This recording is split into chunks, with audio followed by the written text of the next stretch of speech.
करने वाले हैं सब डिवीजन ऑफ एनाटॉमी। अब इससे पहले क्वेश्चन अराइज होता है कि एनाटॉमी क्या होती है। तो anatomy it is the study of structure of human body, या फिर कोई भी एनिमल जिसके स्ट्रक्चर की स्टडी करते हैं उसको हम एनाटॉमी बोलते हैं। और उनके रिलेशनशिप की, जैसे कोई एक ऑर्गन है, एक ऑर्गन का रिलेशनशिप दूसरे ऑर्गन से, तो उसको हम बोलते हैं एनाटॉमी। अब उसके डिवीजन्स क्या है, जो अगर हम बात करते हैं मेन डिवीजन की एनाटॉमी की, तो दो होती हैं। एक होती है इसके अंदर मैक्रोस्कोपिक स्टडी और दूसरी होती है माइक्रोस्कोपिक स्टडी। अब मैक्रोस्कोपिक स्टडी और माइक्रोस्कोपिक स्टडी आपको इन सब के अंदर ही पढ़नी है। जो मेन डिवीजन होती है, सबसे ज़्यादा इंपॉर्टेंट जो होती है, वो दो डिवीजन होती हैं इसके अंदर, एक कैडेवेरिक एनाटॉमी और एक लिविंग एनाटॉमी। जो कैडेवेरिक एनाटॉमी होती है उसको हम मैक्रोस्कोपिक एनाटॉमी या फिर ग्रॉस एनाटॉमी भी कहते हैं।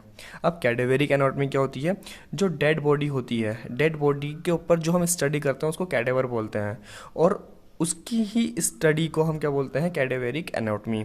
तो यहाँ लिखा है मैंने, cadaveric anatomy is study on dead body usually with the naked eyes. जाहिर सी बात है, हम यहाँ पर कोई सी माइक्रोस्कोप वगैरह का यूज़ नहीं कर रहे। अपनी आंखों से जो हम स्ट्रक्चर्स देखेंगे, उनकी स्टडी करेंगे, और उनके जो ऑर्गन्स हैं उनके बीच में जो हम रिलेशनशिप बनाएंगे, उसी को हम बोलते हैं cadaveric anatomy. It is also called macroscopic और gross anatomy. It is divided into two parts. First is regional anatomy and second one is systemic anatomy. Regional anatomy का मतलब है कि हम पर्टिकुलर किसी स्पेसिफिक रीजन को टारगेट कर कर वहाँ पर स्टडी कर रहे हैं। जैसे अगर हम बात करते हैं 9 रीजन ऑफ एब्डोमेन, तो हम पर्टिकुलर एक रीजन पर स्टडी कर रहे हैं, सिर्फ और सिर्फ इस क्वाड्रेंट को हम देख रहे हैं, सॉरी क्वाड्रेंट नहीं, इस रीजन को हम देख रहे हैं और यहीं पर स्टडी कर रहे हैं। या फिर हमने एब्डोमेन के 4 क्वाड्रेंट बना दिए और सिर्फ एक पर्टिकुलर क्वाड्रेंट पर हम स्टडी कर रहे हैं, तो ये आ जाता है हमारा रीजनल एनाटॉमी में। जैसे इसका एग्जांपल है, हम सिर्फ और सिर्फ लीवर की स्टडी कर रहे हैं। अगर हम लीवर की स्टडी कर रहे हैं तो ये एक रीजनल एनाटॉमी है। Second thing is systemic anatomy. Systemic anatomy क्या होता है, study of specific system of body. Suppose करो हम डाइजेस्टिव सिस्टम की स्टडी कर रहे हैं, तो डाइजेस्टिव सिस्टम में हमें कोई एक पर्टिकुलर रीजन नहीं देखना होगा, हमें पूरी बॉडी देखनी होगी, माउथ से लेकर एनस तक हमें पूरी ही बॉडी को टारगेट करना होगा। सपोज करो जैसे ये बॉडी है, यहाँ से माउथ स्टार्ट है और यहाँ से लेकर एनस तक, इसमें एब्डोमेन भी आएगा, थोरेक्स भी आएगा, हमारी बक्कल कैविटी भी आएगी और पेल्विक रीजन का भी थोड़ा सा पार्ट आएगा। तो हमें यहाँ पर सारी चीज़ देखनी पड़ेंगी, तो इसलिए इसको हम बोलते हैं सिस्टेमिक एनाटॉमी। अब डाइजेस्टिव सिस्टम की अगर जैसे हम बात कर रहे हैं, तो इसके अंदर हमें लीवर भी देखना पड़ेगा, पेनक्रियाज भी, स्टमक भी, बाकी सारी चीज़ भी देखनी पड़ेगी। लेकिन अगर हम बात करते हैं रीजनल एनाटॉमी की, उसमें हमें सिर्फ और सिर्फ एक स्पेसिफिक रीजन पर स्टडी करनी होती है। जैसे मैंने तुम्हें यहाँ पर एग्जांपल देकर बताया लीवर का।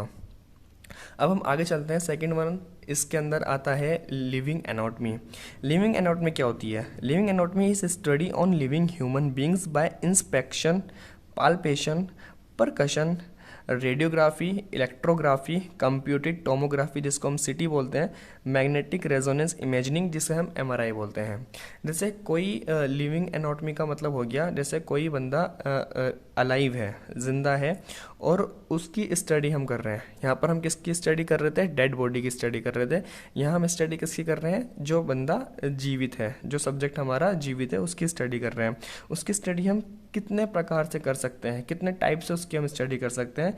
पहला इंस्पेक्शन, जैसे किसी को देखना, पाल्पेशन मतलब उसे छू कर देखना, उसकी पल्स रेट वगैरह चेक करना। परकशन मतलब जैसे डलनेस चेक करना, लीवर पर अलग परकशन आता है, स्प्लीन पर परकशन शो नहीं होता, इस तरीके से। अब रेडियोग्राफी के अंदर क्या क्या चीज़ें आती हैं, जैसे कि एक्सरे वगैरह करना। इलेक्ट्रोकार्डियोग्राफी मतलब ईसीजी, ईसीजी मतलब किसी पेशेंट की मतलब जो इलेक्ट्रिकल एक्टिविटी है हार्ट की, उसको नोट करना। कंप्यूटेड टोमोग्राफी मतलब सीटी स्कैन करना, सीटी स्कैन ब्रेन का भी हो सकता है, बोन्स का भी हो सकता है, उनका सीटी स्कैन करना। एमआरआई मतलब मैग्नेटिक रेजोनेंस इमेजिंग, जिसे हम पूरी बॉडी का भी ले सकते हैं और किसी पेशेंट का ब्रेन का भी ले सकते हैं। तो इन सब की जो एनाटॉमी की स्ट्रक्चर की स्टडी करते हैं उसको हम बोलते हैं लिविंग एनाटॉमी। तो यहाँ पर हमने दो मेन एनाटॉमी अपनी कवर कर ली है। अब हम नेक्स्ट चलते हैं आगे। Third is surface anatomy. Surface anatomy क्या होता है, study of deeper parts of the body in relation to the skin surface. यहाँ पर हम सरफेस की बात कर रहे हैं। जैसे सपोज करो स्टमक है, स्टमक एक हमारा डीपर पार्ट आ गया बॉडी के अंदर। अब इसकी भी सिर्फ और सिर्फ स्किन की स्टडी करना, उसको हम बोलते हैं सरफेस एनाटॉमी। नेक्स्ट आता है इसके अंदर डेवलपमेंटल एनाटॉमी। डेवलपमेंटल एनाटॉमी क्या होती है, study of development from fertilised egg to adult form. जो फेलोपियन ट्यूब के अंदर स्पर्म और ओवम का जब फ्यूजन होता है तब जाइगोट बनता है, और उस जाइगोट से लेकर अडल्ट फॉर्म तक जो स्टडी होती है उसको हम बोलते हैं डेवलपमेंटल एनाटॉमी। अब इसकी भी दो क्लासिफिकेशन होती हैं, एक होती है इंट्रा यूटेराइन लाइफ और एक एक्स्ट्रा यूटेराइन लाइफ। अब इंट्रा यूटेराइन लाइफ क्या होता है? इंट्रा यूटेराइन लाइफ बोलते हैं जो लाइफ यूट्रस के अंदर चल रही होती है, और एक्स्ट्रा यूटेराइन लाइफ मतलब जो लाइफ यूट्रस के बाहर चल रही होती है। अब जो इंट्रा यूटेराइन लाइफ होती है वो भी दो टाइप की होती है, एक एम्ब्रियोलॉजी और एक फीटोलॉजी। जब जाइगोट बना तो वो 1 सेल स्टेज होता है। अब जब 1 सेल स्टेज से वो 2 सेल स्टेज में आता है उसे हम बोलते हैं एम्ब्रियो, और 2 सेल स्टेज से लेकर 8 वीक तक उसको एम्ब्रियो कहा जाता है, और 8 वीक से लेकर 8 मंथ तक उसको फीटस कहा जाता है। तो 2 सेल स्टेज से लेकर 8 वीक्स तक जो हम स्टडी करेंगे वो एम्ब्रियोलॉजी के अंडर में आएगी, और 8 वीक से लेकर हम 8 मंथ के बीच में जो स्टडी करेंगे वो फीटोलॉजी में आएगी, क्योंकि तब उसे हम फीटस बोलते हैं। तो ये हो गया इंट्रा यूटेराइन लाइफ के बारे में। नेक्स्ट आता है इसके अंदर एक्स्ट्रा यूटेराइन लाइफ। जब बेबी हो जाता है, बेबी की बर्थ हो जाती है, बेबी की बर्थ से लेकर अडल्ट फॉर्म तक, जब वो अडल्ट तक जाता है उसकी जो स्टडी होती है वो अंडर एक्स्ट्रा यूटेराइन लाइफ में आती है, और ये किसका सब डिवीजन है? डेवलपमेंटल एनाटॉमी का। अब नेक्स्ट आगे चलते हैं हम हिस्टोलॉजी। हमने इससे पहले कैडेवरिक एनाटॉमी में पढ़ा मैक्रोस्कोपिक स्टडी, लेकिन हिस्टोलॉजी में हम पढ़ेंगे माइक्रोस्कोपिक स्टडी। हिस्टोलॉजी क्या होता है? It is a study of tissue, structure of tissue. Tissue की जो स्ट्रक्चर की स्टडी होती है उसको हम बोलते हैं हिस्टोलॉजी, और जो स्ट्रक्चर होते हैं मतलब हम किसी की एनाटॉमी की बात कर रहे हैं यहाँ पर। तो histology is the microscopic study of the structure of tissue. Next आता है इसके अंदर cytology, the science of cell formation and cell life. ये सबको पता है, इसमें कुछ बताने की खास ज़रूरत नहीं है।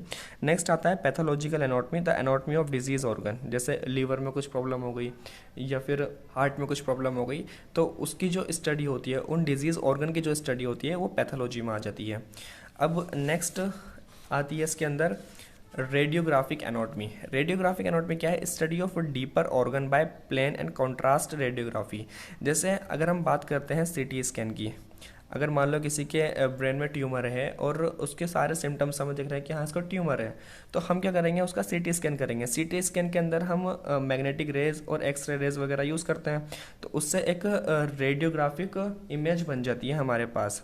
अगर नॉर्मल सीटी स्कैन से हमें पता नहीं चलता ट्यूमर का, तो हम क्या करते हैं? कॉन्ट्रास्ट रेडियोग्राफी करते हैं। तो रेडियोग्राफी की भी अलग अलग ब्रांचेस होते हैं जिसके अंदर हमें सारी चीज़ें स्टडी करनी पड़ती है, और ऑर्गन्स की ही मेनली इसके अंदर स्टडी करी जाती है। अब नेक्स्ट आता है इसके अंदर applied anatomy, application of anatomy to diagnose and treatment. Applied anatomy मतलब जैसे हमने किसी पेशेंट को देखा, पेशेंट को देखने के बाद उसका डायग्नोस किया, और डायग्नोस करने के बाद जो उसको हम ट्रीट कर रहे हैं, जो उसके ऊपर हम अप्लाई कर रहे हैं, उसको हम बोलते हैं अप्लाइड एनाटॉमी। इसको हम क्लिनिकल एनाटॉमी भी बोलते हैं। नेक्स्ट आता है डेंटल एनाटॉमी। डेंटल एनाटॉमी के अंदर हम जो टीथ होते हैं उनकी लोकेशन, पोजीशन और उनके आपस में रिलेशनशिप, इसकी स्टडी करते हैं। नेक्स्ट आता है comparative anatomy, comparison of homologous structure of different animals. जैसे बहुत से एनिमल्स का स्ट्रक्चर सेम होता है लेकिन फंक्शन डिफरेंट होता है, तो जो उनके बीच में सिमिलरिटीज़ हैं उनके सिमिलरिटीज़ को कंपेयर करना, और उस कंपेरेटिव स्टडी को हम बोलते हैं कंपेरेटिव एनाटॉमी। एंड इसके अंदर लास्ट आता है वेटरिनरी एनाटॉमी। ये क्या होता है? Anatomy of domestic animals. जो डोमेस्टिक एनिमल्स होते हैं जैसे काऊ, डॉग, कैट, इनकी स्टडी करना, इन सबको हम बोलते हैं डोमेस्टिक एनिमल, और इनकी ही स्टडी को बोलते हैं वेटनरी एनाटॉमी।